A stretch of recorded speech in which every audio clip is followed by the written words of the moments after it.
Leonardo point of view. Isang malakas na sampal ang ginawad ko sa aking girlfriend.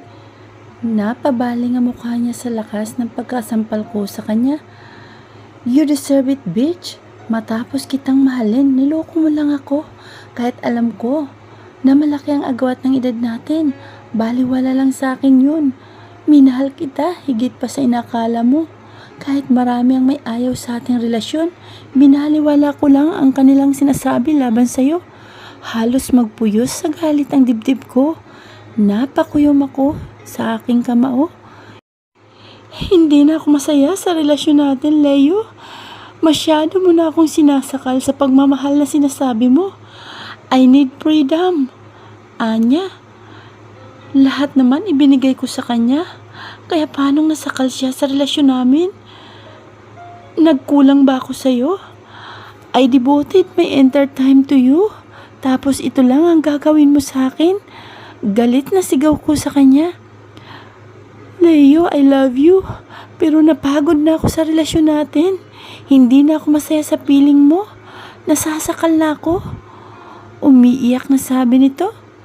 Nagtagis ang bagang ko. Ang kapal na mukha niya sabihin na mahal niya ako. Tapos iiwan lang pala ako na ang rason niya nasasakal na siya. Lame excuses.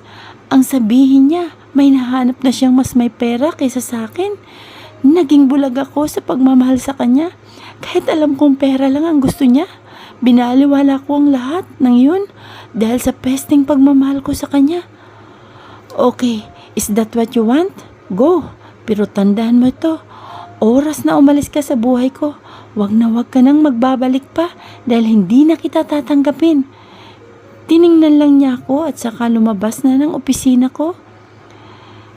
Nang hihinang naupo ako sa swivel chair ko. Sa sobrang inis, hinawi ko ang mga gamit na nasa ibabaw ng table ko. Nahulog ang mga iyon sa lapag. Naglikhay yun ng ingay.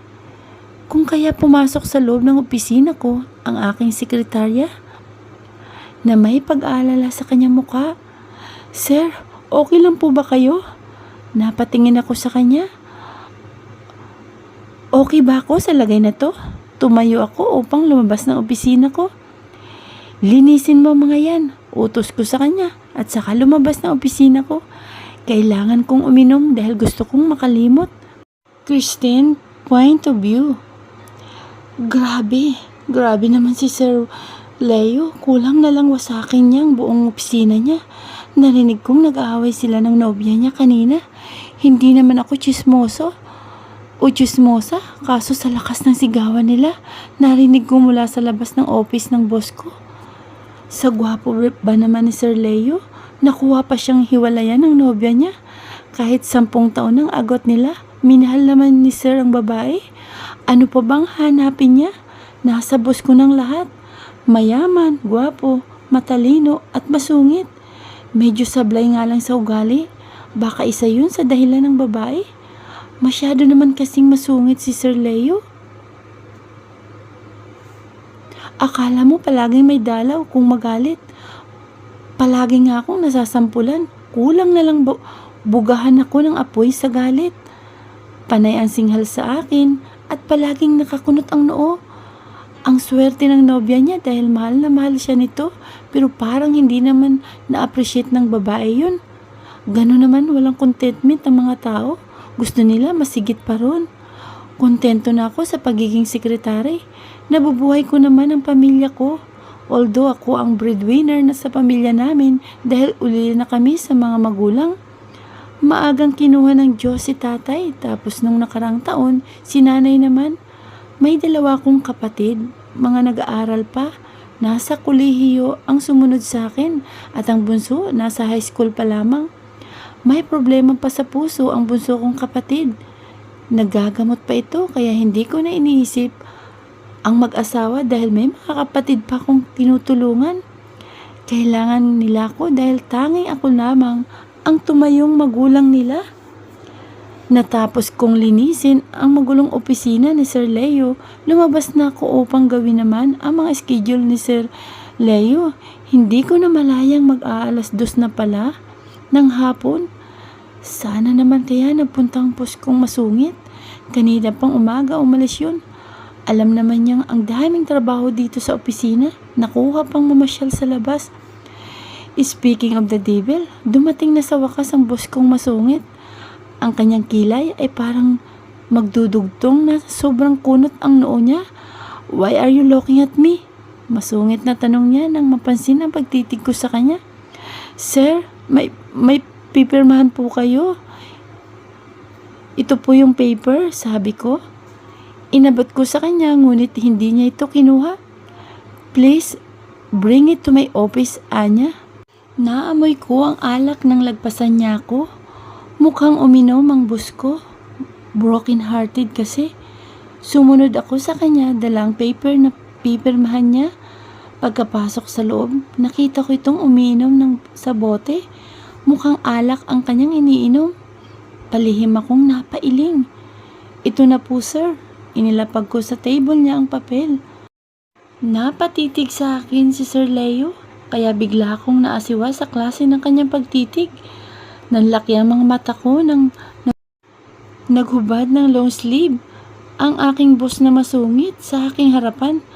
My God, hindi ko tuloy alam kung tatalikod or lalabas ng opisina niya. Magla-live show pa yata ang boss ko. Wala na po ba kayong ipag-uutos, sir? Tanong ko sa kanya upang makalabas na ako ng opisina niya. Pinagpapawisan ako ng butil-butil sa noo. Half naked na ang boss ko. Umiiling siya sa sinabi ko at saka suminyas na umalis na ako. Lumabas na ako agad sa opisina niya. Pagkalabas ay napasandal ako sa pinto habang hawak ang aking dibdib. Napakabilis ng tibok ng puso ko. Nakakasupukit pala ang absent sir at saka ang macho niya pala. Christine, point of view. Kinausap ako ng doktor ng kapatid ko. Sinabi niya sa akin na kailangan ng operahan ang aking kapatid dahil kung hindi, baka lumala palalo ang sakit ng kapatid ko sa kanyang puso. May tendency na mamatay ang kapatid ko. May congenital heart disease ang aking kapatid. Baby pa lang siya noon. Mayroon na siyang sakit. Nagpapasalamat nga ako dahil nakasurvive pa siya. Pero this time, kailangan na talagang maoperahan ito. Madalas na kasi siya sinusumpong ng atake niya sa puso. Bawal na bawal sa kanya mapagod at magalit. Kaya kung maaari, hindi ko siya pinagtatrabaho sa bahay. Gusto kong umiyak dahil sa laki ng sinabi ng doktor na magagasto sa operasyon ng kapatid ko. Hindi ko alam kung saan ako kukuha ng ganong kalaking halaga. It's ₱1 million. Napakalaki ng problemang kinakaharap ko. Sapat lang ang sweldo ko sa aming magkakapatid. Hindi ko na nga nagawang bumili ng bagong damit ko dahil mas inuuna ko ang pangangailangan ng mga kapatid ko. Ako na lang kasi ang inaasahan nila. Wala nang iba pa. Nag-aaral pa silang dalawa. Naupo ako sa upuan habang may magulong pag-iisip. Diyos ko, saan naman kaya ko kukuha nito? No? Napakalaking halaga. Kailan kaya matatapos tong problema na to? Pinahid ko bigla ang aking mga luha nang makita kong paparating na si Sir Leo. Napayuko ako para hindi niya makitang galing ako sa pag-iyak. Christine, make me a copy. Utos nito sa akin. Yes, sir. Buti na lang hindi tumingin ito sa akin. Tumayo na ako upang magtimpla ng kape. Bago ko pumasok sa loob, inayos ko muna ang sarili ko. Ayokong makita niyang namumugto ang mga mata ko. Ito na po ang kape niyo po, sir. Inilapag ko ang tasa ng kape. Paalis na sana ako nang tawagin niya ang pangalan ko. Christine, ayos ka lang ba? Parang umiyak ka. Tanong niya habang nakakunot ang noo. Titig na titig siya sa akin. Nakakaasiwa pa naman tumitig si Sir Leo dahil sa kakaibang kulay ng mga mata niya. Parang mangangain ng buhay. Hindi po, okay lang po ako. Pagsisinungaling ko sa kanya. Tiningnan niya ako. Mapanuri ang kanyang mga tingin sa akin. Hindi ko na siya inintay pang magsalita. Tumalikod na ako. Samantalang, nandito kami ng ka-office mate ko sa pantry room. nagmemeryenda. Ang laki naman ng pera na kailangan mo sa operasyon ng kapatid mo. Bungad nito sa akin. Imagine mo, 1 million. Diyos ko, saan ka naman kukuha ng ganong kalaking halaga? Kahit siguro pagsamasamahin ang sweldo mo at sweldo ko sa isang taon o higit pa, hindi aabot ng 1 milyon. Pinahid ko ang mga luha ko sa mga mata. Saan ko nga ba kukunin ang 1 milyon? Sino naman kayang tao na may magandang puso ang magbibigay kaagad ng 1 milyon? Gagawin ko ang lahat para lang maoperahan ang kapatid ko. Napakabata pa niya para mawala sa mundo. Marami pang pangarap ang kapatid kong yun. Ginagap ng kaibigan ko ang aking kamay. Kahit magbenta ko ng sarili ko, gagawin ko para lang madugtungan ang buhay niya. Naiiyak na sabi ko, bakit hindi ka lumapit kay sir? Baka matulungan kanyang kumuha ng sponsor para sa operasyon ng kapatid mo. Madaming kakilalang mayayamang tao yan. Naisip ko na din pero pinangungunahan ako ng hiya. Baka sabihin niya umaabuso na ako. Nahihiya naman akong magsabi, siguro maghahanap na lamang ako ng taong tutulong sa kapatid ko. Sabi ko, hayaan mo, malalagpasan mo din yan. Hayaan mo, magtatanong-tanong din ako kung may mga non-government organization na tumutulong sa mga hindi kayang gumastos sa hospital. Malay mo, di ba? Sabi ng kaibigan ko. Hindi ko mapigilang mapaluha sa sobrang bigat ng dibdib ko. Bumalik na kami sa kanya-kanya naming table. Halos hindi ko na magawa ng maayos ang trabaho ko. Lutang ang utak ko sa kakaisip sa problema ko. Christine, please come to my office. Napaangat ako ng tingin. Nakatayo sa harapan ko si Sir Leo. My God, hindi ko na napansin ang mga tao sa paligid ko. Ang layo na kasi ng iniisip ko. Pumasok na sa opisina niya ang boss ko. Tumayo ako pang sundan si Sir Leo. Pagkapasok ko sa loob, nakita kong nakatayo si Sir. Paharap sa malaking salamin na sa bintana, habang nakapamulsa ang dalawang kamay. Sir, tawag ko sa kanya. Napalingon ito sa akin. Suminyas siyang umupo ako. Napatikim ito bago nagsalita. Mataman lang siyang nakatitig sa akin. Kaya naasiwa ko dahil sa kulay ng mata niya. Para kasing hinihigop ang kaluluwa ko every time nakatitig ito sa akin. I'd like to make a suggestion to you. I overheard you and your coworker discussing your problem. I can assist you in covering all of your sister's medical expenses, but napahinto ito sa pagsasalita. Kahit ano po ang gagawin ko, basta matulungan niyo lang po ako, sir. Tumaas ang sulok ng labi nito. Really? Kahit ano? Tanong nito. Yes, sir. Kahit ano po. Doon man lang makabayad ako sa maitutulong niyo sa akin. Sabi ko. Tumayo ito at lumapit sa akin. Napalunok ako nang yumukod ito mula sa likuran ko. Nagsitayuan ang balahibo ko sa batok na maramdaman ko ang init ng kanyang hininga na tumatama sa aking pisngi. Napakapit ako ng maigpit sa gilid ng silya na kinauupuan ko. I want you to be my bed warmer. Bulong nito sa akin. Gusto ko sanang mapalingon. Kaso baka maghalika na kami. Kung yun po ang kabayaran sa ibibigay niyong tulong sa akin para sa operasyon ng kapatid ko, tatanggapin ko po. Nauutal na sabi ko. Pikit mata kong tinanggap ang kagustuhan niya. Tanging siya lamang ang last option ko sa problema ko. Sabi ko nga, kahit ibenta ko ang katawan ko para lang mabuhay ang kapatid ko, gagawin ko. Okay, I have the contract ready by tomorrow morning. Lumayo na siya at bumalik sa pagkakaupo. You are now free to leave, sabi nito. Tinaasan niya ako ng kilay nang hindi pa ako kumikilos.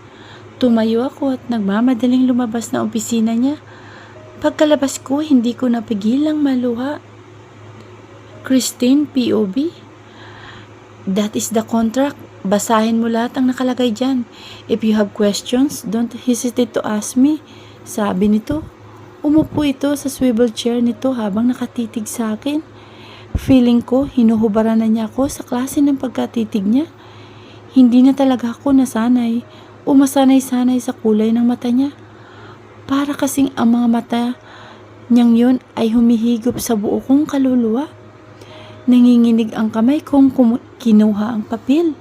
Sinimulan kong basahin ang 3 pahina. Nakalagay doon ang mga do's and don't na dapat sundin. Napatigil ako sa huling pahina. Nakalagay doon na kapag nabuntis ako, ibibigay ko sa kanyang anak ko at mawawala na ako ng karapatan sa buhay ng anak ko. Kapag hindi ko sinunod ang lahat ng yun, babayaran ko ang ibinigay niyang pera lahat para sa operasyon ng kapatid ko. Napapikit ako. Parang gusto kong umurong sa kasunduan kahit wala pang nangyayari sa amin. Siguro kailangan kong bawiin. Hahanap na lamang ako ng taong pwedeng tutulong sa akin na walang kapalit. Mahirap ang mga nakalagay sa kontrata. Hindi ko kayang gawin. Inilapag ko ang kontrata sa lamesa ni Sir Leo. Hindi ko po kayang gawin ang lahat ng nakasulat sa kontrata, sir. Lalo nang alisan ako ng karapatan sa magiging anak ko. Kung halimbawang mabuntis po ako, hindi ako masamang babae na papayag na lamang sa ganong setup. Paliwanag ko sa kanya. So, tinatanggihan mo ang alok ko. Well, madali lang naman akong kausap. However, if you change your mind, my offer remains open. Sabi nito. Kinuha niyang papel. Tinanguan ko na lamang siya at nagpaalam ng lumabas. Sige po, sir. Pagkalabas ng pinto, nagmamadali na akong pumunta ng bathroom. Nila ko yun at doon iniyak ko ang mga nasa dibdib ko. Nawawala na ako ng pag-asa. Feeling ko, pinapabayaan ako ng Diyos. Dahil sa binigay niyang mga pagsubok at problema sa buhay namin, dumalaw ako sa kapatid ko na nasa ospital. Nakonfine na naman ito dahil inatake na naman daw ito. Akala ko iiwan na niya kami. Kinausap ako ng doktor na kailangan ng maoperahan ang kapatid ko sa lalong madaling panahon. Dahil kung hindi pa rin o hindi pa namin gagawin yon, baka hindi na magtagal ang kapatid ko. Ate, magpakatatag tayo. Hindi pa babayaan ng Diyos. Si Annabella, niyakap ko ang kapatid kong si Rosabella. Sinubukan kong magpakatatag at maging positibo, pero napaka-imposible na ngayon. Hindi ko na alam kung anong gagawin ko. Pinaghihinaan na yata ako ng loob. Sabi ko sa kapatid ko, Ate, please, maging matatag tayo para kay Annabella.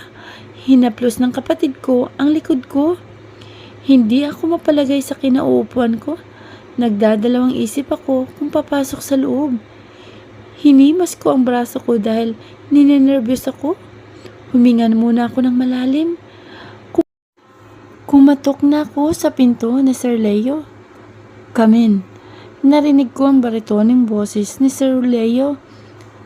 Nanginginig ang kamay kong pinihit ang seradora. Pagkapasok sa loob, nanuot sa akin ang lamig ng aircon. Mas lalong tumindi ang kaba ko sa dibdib. Napaangat ng tingin ang boss ko at matim akong tinitigan. Sir, can I talk to you? Halos mamasana sa pawis ang palad ko sa sobrang nervyos. Suminyas ito at umupo. Umupo raw ako. Anong pag-uusapan natin? Kahit mahirap sa akin ang desisyon ko, pikit mata ko na lamang tatanggapin. Wala akong choice. Siya na lang ang tanging tao na makakatulong sa akin. Tinatanggap ko na po kung anong nakalagay sa contract niyo, sir. Sumandal si Sir Leo sa swivel chair nito.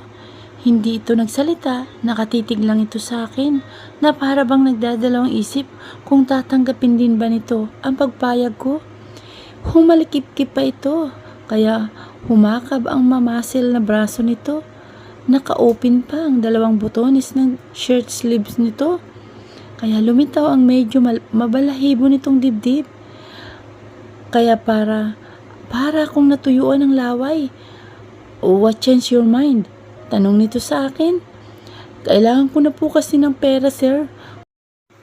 Kung iisipin ko pa po, Ang ibang bagay, baka mawala ang kapatid ko sa akin. Kung ano man ang nakalagay sa contract, tatanggapin ko kahit mahirap sa part ko. Nangilid ang mga luha ko, pero pinigilan ko pa na pumatak yun dahil hindi dapat ako panghinaan ngayon ng loob. Kahit sobrang down na ako na para bang wala ng pag-asang darating. Heto nga may dumating na pagkakataon ngunit mahirap naman magdesisyon.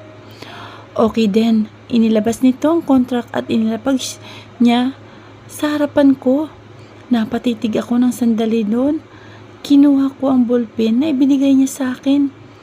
Walang alinlangan kong pinirmahan ang contract. Napangiti sa akin si Sir Leo. Good, sabi nito. Habang buhay ko itong dadalhin sa konsensya ko dahil hindi pa dumarating ang anak ko, pinamimigay ko na siya. Tumayo na ako dahil hindi ko na kayang pigilan ang luha ko. Naging successful ang operasyon ng kapatid ko. Kaya nakahinga ko ng maluwag. Pero may isa pa akong dapat paghandaan, ang usapan namin ni Sir Leo. Naglakad na ako sa opisina ni Sir Leo dahil ngayon na ang simula ng kalbaryo ko sa buhay. Huminga muna ako ng malalim bago pumasok sa loob. Nakita ko ito na nasa harap ng laptop. Napaangat ito ng tingin nang maramdaman niyang pumasok na ako. Napatitig na naman ito sa akin. Make me a coffee, utos nito. Nagpunta ako sa kanyang pantry habang nagtitimpla ng kape. Samot-saring pangyayari ang naiisip ko. Kaya mas lalo akong kinakabahan ngayon at natatakot. Natapos ko na ang pagtimpla ng kape nito. Dinala ko na sa table niya. Inilapag ko ito sa mesa nito. Sit there, utos nito sa akin na sinunod ko naman. Slave niya ako kaya kahit labag sa kalooban ko, kailangan ko nang magbayad. Habang umiinom ito ng kape, napasulyap siya sa akin. Pinagsalikop ko ang palad ko dahil sa matinding kaba sa dibdib ko. Tumayo ito, nagtuloy sa pinto at nilak. Habang palapit sa akin, inalis nito ang necktie. Itinapon niya kung saan. Hinubad niya ang shirt sleeves nito kaya tumambad sa akin ang mabalahibo nitong dibdib. Sunod nitong inalis ang sinturon at huli ang slacks kasama na ang boxers nito. Strip honey, paus na sabi nito. Halos mangatog ang tuhod ko nang tumayo ako. Unti-unti kong hinubad ang lahat ng kasuotan ko. Nang wala nang matira, nakatitig lang sa kabuuan ko si Sir Leo. Ang nakikita ko sa kanyang mga mata ay puno ng pagnanasa. Sinimulan niyang haplusin ang bawat sulok ng katawan ko. Sinunod nitong dibdib ko. Napapikit ako dahil ayokong mapanghinaan sa ginagawa niya sa akin. Masasanay din ako. Halos panginigan ako ng tuhod at ang balahibo ko ay nagsisitayuan ng haplusin niya ang private part ko. Naramdaman ko ang kanyang hininga na tumama sa mukha ko. Dumikit ang kanyang labi sa labi ko. Hinagad niyang labi ko. Hindi ko alam kung paano tumugon pero ginaya ko na lamang kung anong ginagawa niya. It's my first time to kiss a man. Bigla niya akong pinadapa sa sopa kaya napahawak ako sa sopa. Tanging pagluha na lamang ang nagawa ko habang walang pag-iingat na gumagalaw si Sir Leo sa likod ko. Ang tanging lakas ko sa ngayon ang mga kapatid ko. Kakayanin ko lahat para sa kanila. Christine, POV. Halos hindi na ako makalakad pagkatapos ng nangyari sa amin ni Sir Leo. Sinusubukan kong hindi mapaiyak, subalit hindi ko mapigilan. Feeling ko ang dumi-dumi ko na. Bakit kailangan isipin ko pa na isa na akong marumi? Ginusto ko naman ito. Kailangan ko lang talaga at wala akong mapagpilian pa. Sa bawat haplos at halik ni Sir Leo ay walang pag-iingat kahit alam niyang unang karanasan ko yun. Ano pa nga ba ang ina-expect ko? Isa akong bayarang babae. Bakit pa ako magrereklamo sa nangyari? Inayos ko ang sarili ko. Uumpisan ko ng nakatambak na trabaho sa opisina. Kahit masakit ang buong katawan ko, Pinilit ko pa ding maging maayos upang magawa ko ng maayos ang trabaho ko.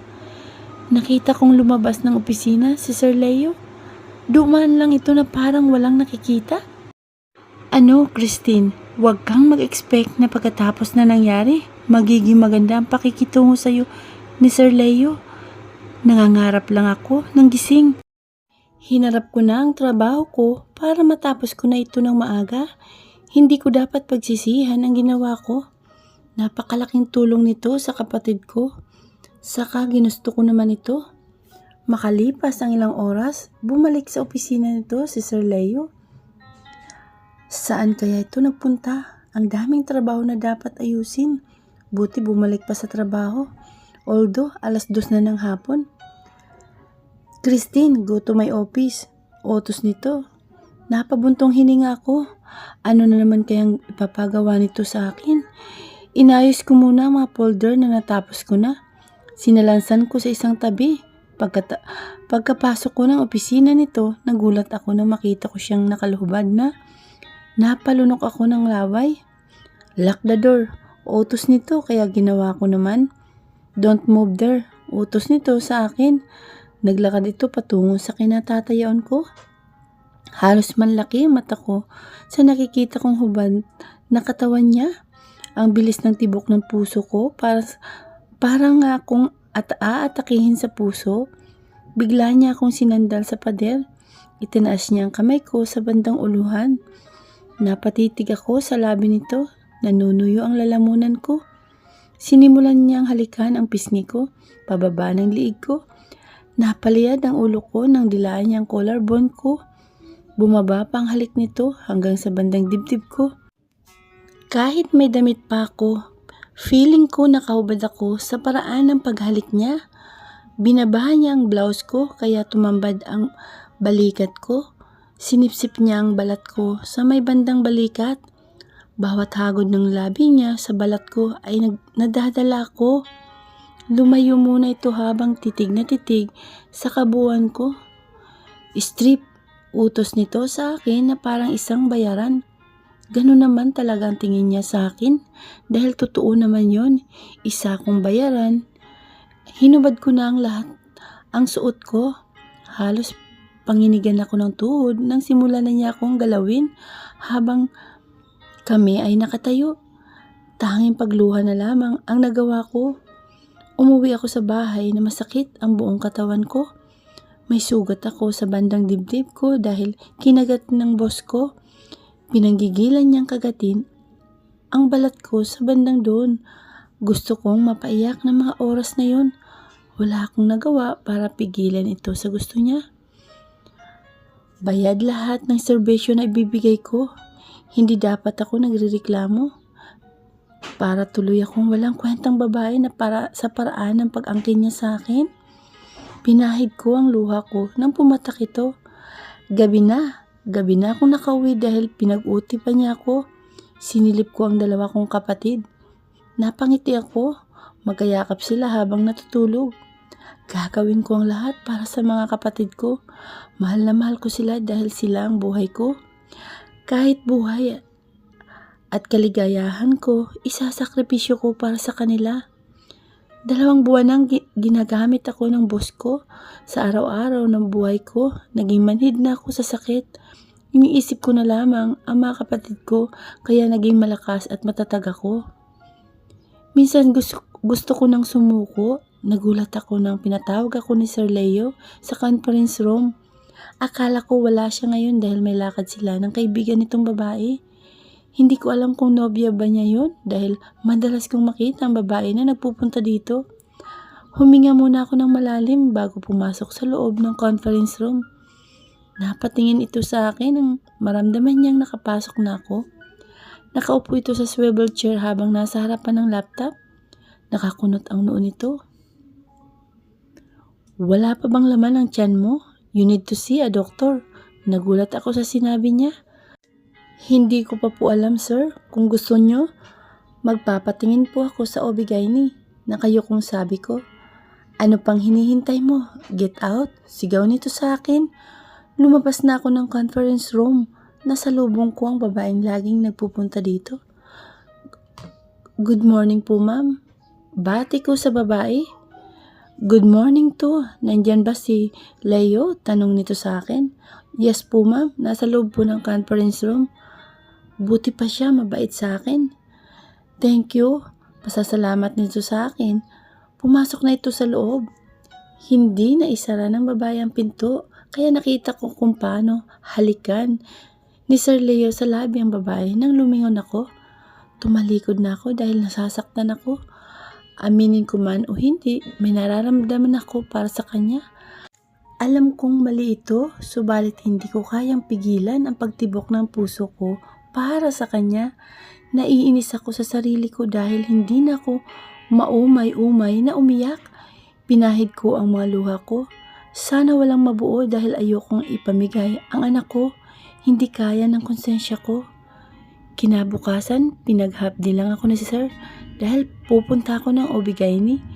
Hindi ko alam kung ano ba ang sintomas ng pagbubuntis.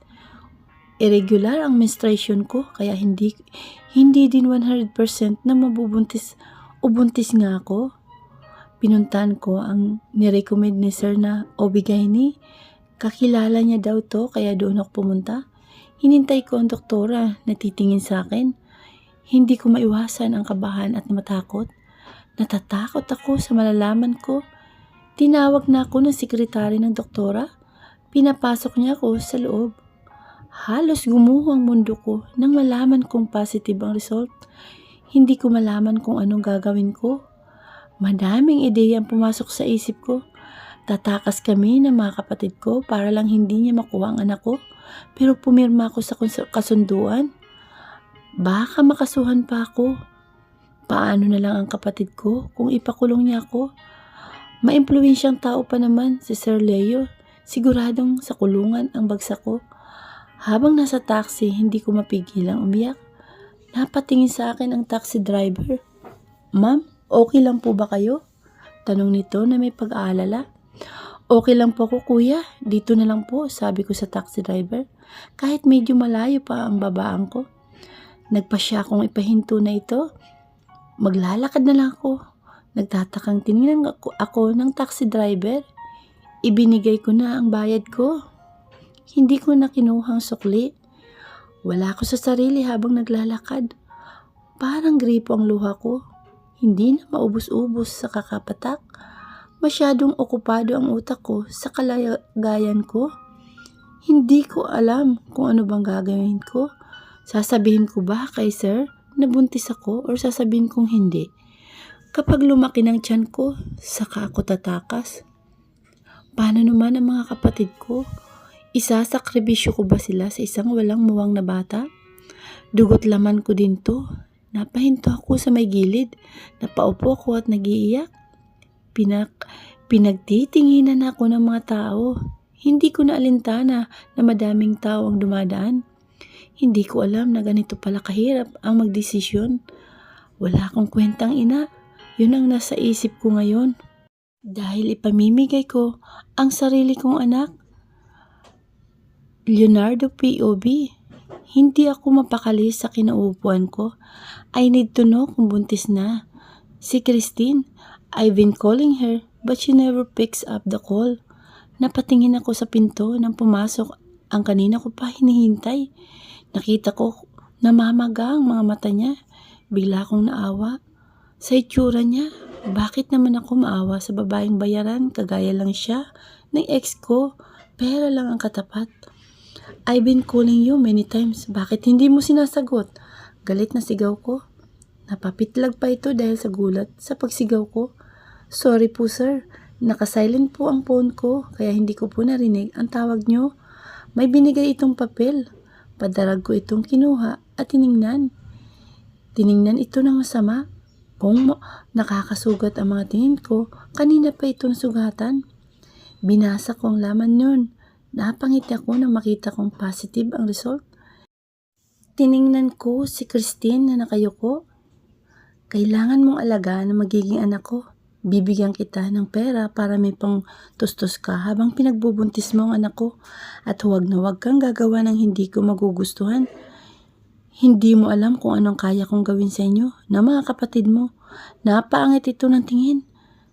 Nakita ko ang lungkot sa kanyang mga mata. Bago pa ako mapektuhan sa mga matang iyon, umiwas ako ng tingin. Pwede ka nang lumabas. Ibibigay ko ang pera mamaya. Sabi ko, napakunot ang noo ko nang hindi pa ito umalis. Leave, utos ko. Wala na itong nagawa kung hindi lumabas ng opisina ko. Ayokong maapektuhan kung anong awa ang nararamdaman ko. Kapag nakikita ko ang kanyang malulungkot na mata, hindi ko dapat pinapairal ang awa sa mga katulad niyang babae. Bayaran. Pagkalabas ko ng opisina ko, unang hinanap ng mata ko ang sekretary ko. Wala ito sa table niya. May nasalubong akong isang empleyado ko. Nakita mo ba si Miss Barcelano? Tanong ko sa babaeng empleyado. Nasa pantry po kumakain ng tanghalian. Tumalikod na ako upang puntahan sa pantry si Christine. Pagkapasok ko sa pantry, nakita ko itong nag-iisang kumakain. Napaangat ito ng ulo nang maramdaman niya ang presensya ko. Kayo po pala, sir. Kain po. Paanyaya niya sa akin. Napatingin ako sa kinakain niya. It's a fried egg and ketchup. Anong klaseng tanghalian ang kinakain niya? Hindi dapat ganun ang pagkain nito dahil buntis siya. What kind of food is that? Sa palagay mo ba magiging malusog ang anak ko sa ganyang klase ng pagkain? Nag-iisip ka ba? Pang-iinsulto ko. Napayuko ito sa sinabi ko. Ganito na lang ba siya palaging nakayuko? Hindi man lang niya ako kayang tingnan sa mata. Sorry po sir, okay lang naman po ganito ang ulam ko. Ito po kasi ang pagkain na hindi ako nagsusuka o masusuka. Paliwanag nito. Tumalikod ako. Hinugot ko ang phone ko sa bulsa. Tumawag ako sa restaurant na paborito kong puntahan. Umorder ako ng pagkain para sa amin ni Christine. Stop eating that. I order food. Sabi ko. Huminto ito sa pagmuya. Sir, wag na po. Nakakain na po ako. Baka hindi ko makakain yan. Halos magbuhol ang kilay ko sa kanya. Bakit tatanggahin niya ang pagkain para sa anak ko? Ginagawa ko ito. Hindi para sa kanya. I'm doing this for my baby, not for you. Pilitin mong kumain kahit ayaw mo na dahil mas mahalaga ang anak ko kaysa sa'yo. Sabi ko, hintayin mo na lang ang food na in-order ko. Here's my card. Sabi ko, inilapag ko ang credit card sa lamesa. Tinalikuran ko na ito at hindi na nilingon pa. Christine, point of view. Pagkatalikod ni Sir Leo, hindi ko maiwasang mapaluha. Alam ko naman, mas concerned siya sa baby at ako ang tingin niya sa akin, mababa. Inayos ko ng baunan ko. May sobra pa akong ulam. Sayang naman kung itatapon ko. Wala naman ang boss ko kaya kinain ko na lamang. Ang tira nito, ilang minuto pa dumating ng delivery boy. Kinuha ko ang card na ibinigay ni Sir. Namoy ko ang mabangong amoy ng ulam. Natatakam ako, nagutom na naman ako. Kinuha ko ang isang supot upang dalhin sa kanya kasama ng card. Baka sabihin magnanakaw ako kung hindi ko isola ito. Kumatok muna ako sa pinto bago pumasok. Napatras ako nang makita ko si Sir Leo at ang babaeng hindi pamilyar sa akin na naghahalikan. Sorry po sir, hinging paumanhin ko. Ito na po yung in-order niyong food. Nahiya kong sabi sa boss kong naka-half naked. Nakasalubong ang kilay nito, napatingin sa akin. Put it on my table. May inis na salita nito. Naistorbo ko naman kasi ang lambingan nila ng nobya niya. Inilapag ko ang supot, pati ng card ni Sir Leo. Tumalikod na ako upang lumabas na ng opisina nito. Nawala na ako ng ganang kumain dahil sa nakita ko. Tinabi ko na lamang ang pagkain, baka mamaya ko na lamang kainin sa merienda or siguro iuwi ko na lamang para may ulam ang mga kapatid ko. Pagkapatak pa lang ng alas 5 ng hapon ay nag-ayos na ako ng gamit.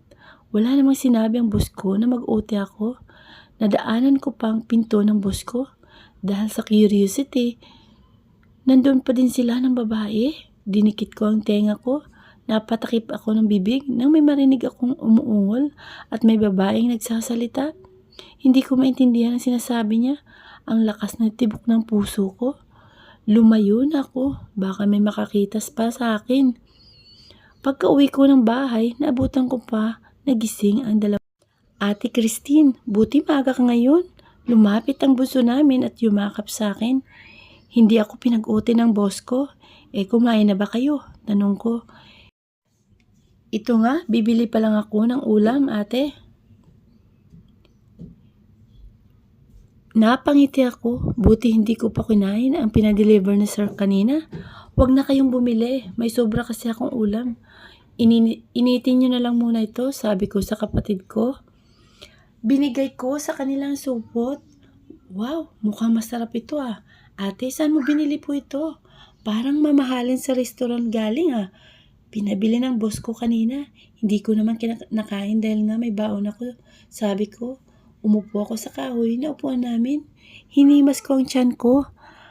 Ate, masakit po ba ang tiyan mo? Tanong ng kapatid kong si Rosabela. Umiling ako. Siguro, kailangan din nilang malaman dahil mahahalata din nilang lalaki ang tiyan ko. Sana hindi nila kusgahan dahil sa gagawin ko sana ko. Pinaupo ko siya sa tabi ko. May sasabihin si ate, sana hindi makusgahan. Kung sakaling sabihin ko ito sa inyo, pinakatitigan ko ang mukha ng kapatid ko. Buntis ako. Lumaki ang mata ng mga kapatid ko. Ate, sino ang ama ng pinagbubuntis mo? Nangilid ang luha ko. Ang bus ko ang ama.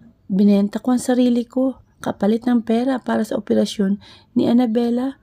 May kasunduan kami na kapag nabuntis niya ako, kukunin niya ang anak ko. Hindi ako ang makikilalang ina dahil yun ang nakalagay sa contract na pinirmahan ko. Ginawa ko na lamang yun dahil kailangan natin ng pera. Hindi ko gustong magbenta ng katawan para lang sa pera. Labag din sa akin na ipamigay ang magiging anak ko.